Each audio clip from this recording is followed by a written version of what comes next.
بسم اللہ الرحمن الرحیم۔ السلام علیکم ورحمۃ اللہ وبرکاتہ۔ عابد راجہ چینل کی طرف سے آج میں اپنے دوستوں کو آیت شفا بتاؤں گا۔ یہ آیات شفا ہیں۔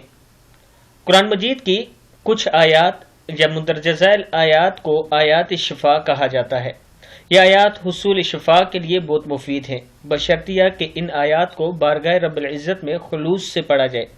اگر کوئی مریض ہو تو ان آیات کو 21 مرتبہ پڑھ کر پانی پر دم کر کے پلائیں، یا وہ خود پی لے، اور یہ عمل 11 یوم تک کیا جائے، 11 دن تک کیا جائے۔ شروع میں بسم اللہ شریف اور 3 بار سورہ فاتحہ پڑھی جائے۔ اگر یہ نہ کیا جا سکے تو پھر ان آیات کو بسم اللہ اور سورہ فاتحہ کے ساتھ چینی کی رکابی پر لکھ کر پانی سے دھو کر مریض کو پلائیں۔ انشاءاللہ بہت جلدی صحت یابی ہوگی۔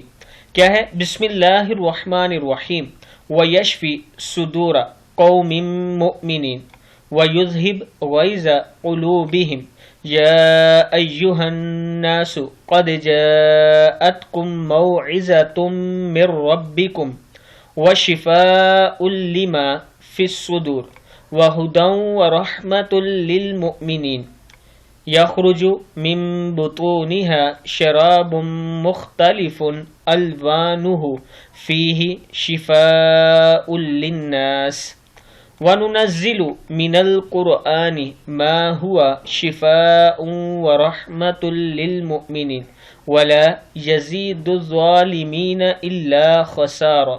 صدق اللہ العظیم۔ یہ وہ آیات ہیں جو آپ پڑھ کر دم کر سکتے ہیں، یا مریض خود پڑھ کر اپنے اوپر دم کر سکتا ہے، پانی پر دم کر کے پی سکتا ہے۔ اللہ تعالیٰ اسے شفا عطا فرمائیں گے۔ اس ویڈیو کو آپ دوستوں نے آگے ضرور شیئر کرنا ہے۔ السلام علیکم ورحمۃ اللہ وبرکاتہ۔